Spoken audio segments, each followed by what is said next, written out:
हाँ जी, बिस्मिल्लाहिर्रहमानिर्रहीम। जी स्टूडेंट्स, मैं मुनीबुल Munir, chairman of AIIMS Hafizabad, आप लोगों से मुखातब हूँ इंग्लिश पेपर को अटैम्प्ट करने के तरीके के हवाले से। मोस्टली हमारे जो बच्चे हैं पेपर अटैम्प्ट करते वक्त बहुत सी ऐसी कॉमन मिस्टेक्स कर लेते हैं जिससे उनके मार्क्स की डिडक्शन काफ़ी हद तक कम हो जाती है। सारा साल पढ़ने के बावजूद भी वो टारगेट अचीव नहीं कर पाते जो उन्होंने प्लान किया होता है या अपना वो बना के चल रहे होते हैं। अब उसमें सबसे पहले फर्स्ट ईयर स्टूडेंट के हवाले से अगर हम बात करते हैं तो ओवरऑल तो बच्चे को सबसे पहले चाहिए कि अपना सिलेबस थॉरली जो है वो वाइंड अप करे, अच्छे तरीके से 100% मार्क्स जो है वो उनको तैयार करे। टीचर्स को भी चाहिए कि वो मुकम्मल तौर पे सारे सिलेबस को कवर करवाए। ये तो मोस्टली सिलेक्टेड सिलेबस बच्चों को करवा दिया जाता है, या फिर जो है वो बहुत सी ऐसी इररेलेवेंट चीज़ें ये बता के बच्चों को छुड़वा दी जाती हैं, जी ये इतनी इंपॉर्टेंट नहीं है। एग्ज़ाम में टेक्स्ट बुक्स या उससे रेलिवेंट हर क्वेश्चन जो है वो इम्पॉर्टेंट होता है। बच्चों के लिए सबसे पहला जो पेपर दिया जाता है, डिलीवर किया जाता है, वो ऑब्जेक्टिव है। ऑब्जेक्टिव में बच्चे को फोकस करना चाहिए। जो ही बच्चा क्वेश्चन को, आइटम को पढ़ता है, उसके नीचे दिए हुए ऑप्शंस को अच्छे तरीके से ऑब्ज़र्व करें,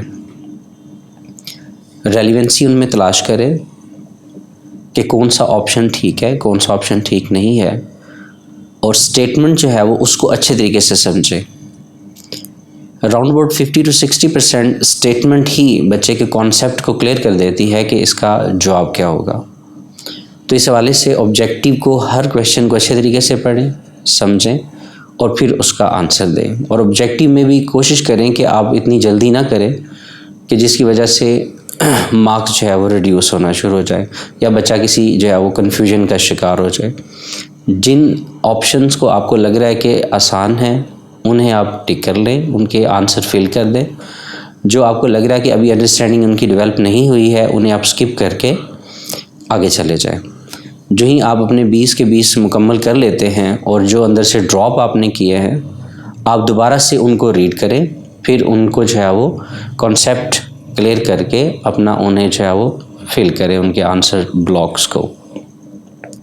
इसमें जो ज़्यादा मुश्किल बच्चों को लग रहा होता है बाकी सिनोनिम्स या इसमें जो है वो एमसीक्यूज़ मोस्टली बच्चे अटैम्प्ट कर जाते हैं। ग्रामर का पोर्शन ज़रा मुश्किल लग रहा होता है उन्हें, उसमें भी सिंपल कॉन्सेप्ट होता है, एक्टिव और पैसिव है या थोड़े से बेसिक रूल्स होते हैं, उनको फॉलो करें।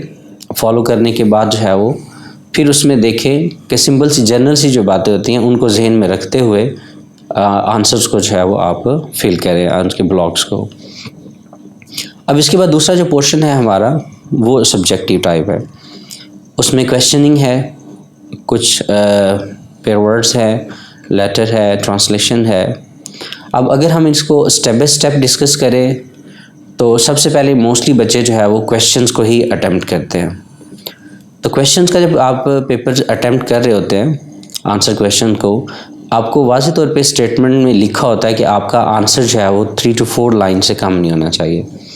अब बच्चे मोस्टली जो है वो जो पेपर को तैयार कर रहे होते हैं उन्होंने या तो ऐसी गाइड से किया होता है जहाँ पे आंसर ही एक एक लाइन का दिया होता है, या जो है वो बहुत शॉर्ट दिए होते हैं। अब बच्चा क्या करता है, बस उसी आंसर को दे देता है, वो जहन में बिल्कुल नहीं रख रहा होता कि मैंने जो है वो 3 to 4 लाइन को कवर करना है। तो इस बात को आप लाजमी जहन में रखें कि अगर आप रिक्वायर्ड स्टेटमेंट पूरी नहीं करते तो उसमें आपका जो 2 नंबर का क्वेश्चन है उसका आंसर आपने मुकम्मल नहीं किया। तो लिहाजा आप इस रिक्वायरमेंट को पूरा करें, क्वेश्चन को कोशिश करें कि आप उसे 3 to 4 लाइन तक ही करें। अब 3 to 4 लाइन तक कैसे करना है, अब आपके पास चॉइस मौजूद है। आपको जो है वो टारगेट दे दिया जाता है, 10 to 12 क्वेश्चंस होते हैं, उनमें 7 या 8 आपने अटैम्प्ट करने होते हैं। पहले एक दफ़ा सारे क्वेश्चंस को रीड करें अच्छे तरीके से। जब आप सारे क्वेश्चंस को रीड कर लेते हैं फिर उसमें से आप देखें कि आपकी परसेप्शन किन के साथ अच्छे तरीके से डेवलप हो रही है। अब जिन क्वेश्चन के साथ अच्छी तरीके से आपकी परसेप्शन डेवलप हो रही है उन्हें आप टिक भी कर सकते हैं, निशान लगा सकते हैं, जी मैंने ये वाले अटैम्प्ट करने हैं। अच्छे तरीके से उनका पॉइंट दें, नंबर दें, जो क्वेश्चन आपने अटैम्प्ट करना है उसी का ही नंबर दें। बाज़ औक़ात बच्चे होते हैं कि बस जो अटैम्प्ट करते हैं अपनी तरतीब बना लेते हैं, 1 2 3 4 लिख देते हैं, इस चीज़ से आप अवॉइड करें। आपने उसी क्वेश्चन का नंबर देना है जिस क्वेश्चन को आपने अटैम्प्ट करना है, जो जूज़ अटैम्प्ट करना है आपने। इंग्लिश में सबसे बेसिक चीज़ जो आपने ख्याल में रखनी होती है वो है क्वेश्चन का टेंस। अब बच्चे जो है वो बाज़ वक़्त क्वेश्चन पूछा गया होता है प्रेजेंट में, बच्चे अपने तरीके से पास्ट में जवाब दे रहे होते हैं। बाज़ वक़्त क्वेश्चन का आंसर जो है वो पास्ट में पूछा गया होता है, रिक्वायर किया होता है क्वेश्चन, बच्चे जो है उसको प्रेजेंट में अटैम्प्ट कर रहे होते हैं। क्वेश्चन की स्टेटमेंट का ख्याल रखें और टेंस का ख्याल रखें कि जिस स्टेटमेंट को जिस टेंस में पूछा गया है उसी टेंस में उसको जो है वो आंसर करें। और मोस्टली बच्चे जो है वो क्वेश्चन को रीड करते ही या तो येस और नो के साथ स्टार्ट कर देते हैं या बिकॉज के साथ स्टार्ट कर देते हैं। तो ये भी एक बहुत बड़ा बच्चों की परसेप्शन में खला आ जाता है, जिसकी वजह से क्या होता है कि बच्चा अपनी राय तो दे देता है, लेकिन जो है उसका मसला ये बनता है कि चेकर जो है वो उसकी परसेप्शन और होती है, क्योंकि बच्चा येस या नो लिखने के बाद फ़ौरन बच्चा तो क्लियर हो गया, अब बच्चे ने तो जो लिखना था उसने जवाब हाँ या ना में दे दिया। बाज़ वक़्त स्टेटमेंट ऐसी होती है कि उसके साथ साथ जो अगर नो भी है तो बहुत सी और चीज़ें जो है वो साथ मिला के आपने वजाहत करनी होती है। तो इतना क्लियर आप टू द पॉइंट स्टार्ट में ना हो, अब उसको जो है वो थोड़ा सा क्वेश्चन को समझें और उसको वैसे ही प्रॉपर फ्रेज़ के साथ, सेंटेंस के साथ अपने आंसर को करें जैसे कि जो है वो आपको क्वेश्चन के अंदर पूछा गया। इस तरह ये 3 क्वेश्चन होते हैं, इसको स्टेप बाय स्टेप आप अटैम्प्ट करें। आगे जो है वो आपका आ जाता है पेयर वर्ड्स वाला क्वेश्चन। पेयर वर्ड्स को भी आसानी से रीड करें और ख़ास तौर पे पेयर वर्ड्स में जो कंफ्यूज करती है बच्चे को चीज़ वो स्पेलिंग्स होते हैं। तो ये आपकी लर्नबिलिटी पे डिपेंड करता है कि जब आप प्रिपरेशन कर रहे होते हैं उस वक़्त आप जस्ट फोकस करें कि आप जो भी वर्ड याद करते हैं तो उनके स्पेलिंग्स को ख़ास तौर पे याद करें, स्पेलिंग और मीनिंग जो है वो। बाकी फिर सेंटेंस स्टेटमेंट जो है, जो सेंटेंस है वो आसानी से जो है वो आप बना लेंगे। इसके बाद अगला जो क्वेश्चन है वो ट्रांसलेशन है, जो बुक ए से आ जाती है। अब ट्रांसलेशन में भी बच्चे क्या करते हैं, कुछ बच्चे तो वर्ड टू वर्ड मीनिंग को याद कर लेते हैं, लेकिन जब वो वर्ड वर्ड मीनिंग याद करके उसका ट्रांसलेशन लिखना शुरू करते हैं उसमें एक बड़ा प्रॉब्लम आ जाती है कि बच्चा जो है वो वर्ड वर्ड जैसे उसने मीनिंग पढ़े होते हैं ऊपर से वैसे ही लिखना शुरू कर देता है। तो इस चीज़ को भी अवॉइड करें कि आप इंग्लिश की स्टेटमेंट को पढ़ें और कोशिश करें कि आप उसका बामुहावरा तर्जुमा बनाएं, और अगर आपको वर्ड्स के अंदर कुछ एडिशनल वर्ड ऐड करना पड़ते हैं तो ब्रैकेट लगा के उसको बामुहावरा तर्जुमा बनाएं, ताकि चेक करने वाले की अंडरस्टैंडिंग जो है वो क्लियर हो। और इसमें पंक्चुएशन का ख़ास तौर पे ख्याल रखें कि जहाँ पे comma, question mark, full stop या साइन ऑफ एक्सक्लेमेशन लगा है तो उसको जो है वो लाजमी तौर पे आपने वैसे ही उर्दू में भी लिखना है, और जो बात इन्वर्ट कॉमास में है उसको इन्वर्ट कॉमास के अंदर ही लिखना है। इसके बाद आपका जो है वो जो नेक्स्ट क्वेश्चन है मोस्टली पोइम वाला पोर्शन आ जाता है बुक 3 का।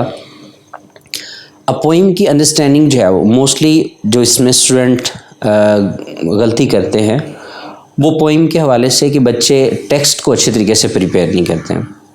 टेक्स्ट बहुत कम फोकस किया होता है बच्चों ने, बस वो लर्न कर लेते हैं चीज़ों को, क्वेश्चंस को या उसके बेसिक आइडियाज़, कॉन्सेप्ट को, लेकिन जो है वो जब उनके सामने वर्सेस आती हैं, लाइन लिखी होती है तो उन्हें जज करना मुश्किल होता है।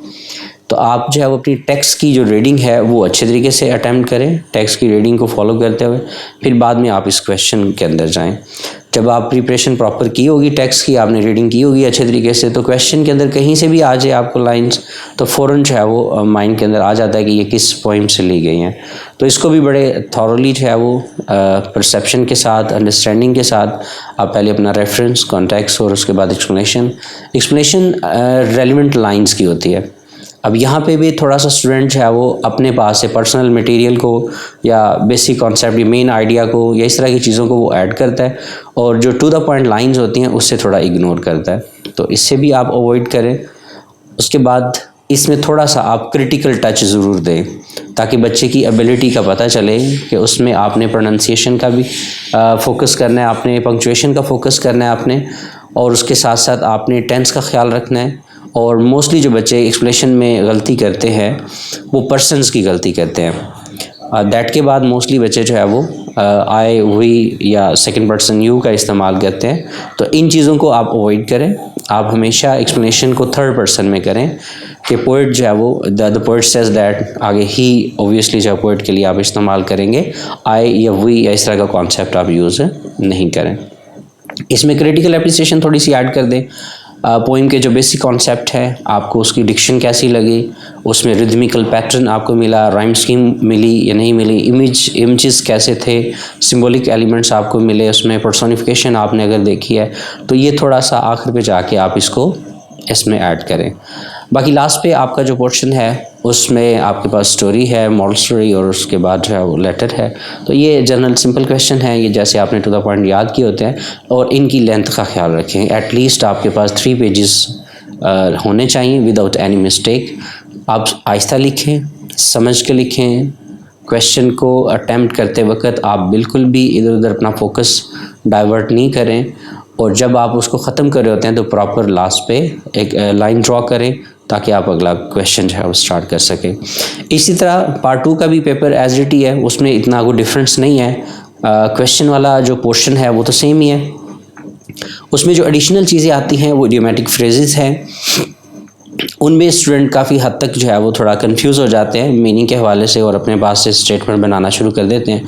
चूँकि इसमें फ्रेजल वर्ब्स हैं और मीनिंग जो है वो वर्ब के फ़ौरन चेंज होते हैं जब भी उनके साथ कोई प्रपोजिशन ऐड हो जाती है।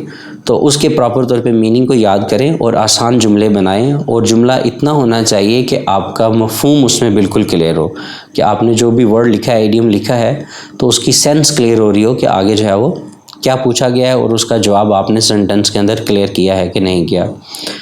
बाकी इसके अंदर जो है वो ऐसे वाला पोर्शन है। ऐसे में बच्चे जो है वो कॉमन मिस्टेक कर रहे होते हैं कि एक तो बेसिक कॉन्सेप्ट को वो स्टार्ट में मेंशन नहीं करते हैं। कोशिश करें एक थोड़ा सा माइंड मैप अगर आप शुरू में बना लें या आउटलाइन टाइप, तो आपको पूरे का पूरा ऐसे जो है वो माइंड में याद रहेगा, और आप आसानी से जो है उसको फॉलो करते हुए अपना पूरा ऐसे जो है वो कवर कर सकते हैं। कोटेशन है, कोटेशंस भी बहुत कम स्टूडेंट ऐड करते हैं, याद नहीं करते हैं, तो इसको भी ख़ास तौर पे आप कोशिश करें कि हर जो ऐसे आप अटैम्प्ट कर रहे हैं उसके अंदर जो है वो 4 to 5 आपकी अच्छी कोटेशंस होनी चाहिए, जो कि चेक करने वाले को इम्प्रेस भी करें कि स्टूडेंट का जो टॉपिक है वो क्लियर है। पेपर के अंदर जो सबसे कंफ्यूजिंग चीज़ है पार्ट 2 में, वो ट्रांसलेशन पैसेज है उर्दू टू इंग्लिश। अब यहाँ पे मोस्टली स्टूडेंट क्या करते हैं, मतलब मुख्तलिफ बुक से उसे सेम टू सेम याद कर लेते हैं। तो इसको थोड़ा सा आप कोशिश करें कि सेम टू सेम ना याद करें, आप अपने पहले डायरेक्ट और इनडायरेक्ट के जो बेसिक रूल्स हैं उनको फॉलो करें। अब बेसिक जो डायरेक्ट और इनडायरेक्ट के रूल्स हैं उनको जब फॉलो कर लेंगे तो आपको फ़ौरन स्टेटमेंट के अंदर कंफर्म हो जाएगा कि उर्दू की स्टेटमेंट कैसे है और उसको इंग्लिश में हमने कैसे कन्वर्ट करना है। तो ये एक बड़ा यहाँ पे ना बच्चों के अंदर एक फ्लॉ है जो हमें देखने में आया है, पढ़ाते वक्त भी, चेक करते वक्त भी बच्चों को, कि बच्चे जो है वो उर्दू में बाज़ अपनी अंडरस्टैंडिंग डेवलप कर लेते हैं, इंग्लिश में जो ही जाते हैं और फ़ौरन जो है वो क्या करते हैं उसमें गड़बड़ कर देते हैं। उन्हें ये नहीं पता हो रहा कि दैट के बाद हमने आगे कौन सा पर्सन यूज़ करना है, टेंस को चेंज करना है कि नहीं करना। कुछ सिंपल वर्ड होते हैं जैसे दिस है उसको दैट में, हियर को देयर में, टुडे को दैट डे में, यस्टरडे जो है वो प्रीवियस डे में।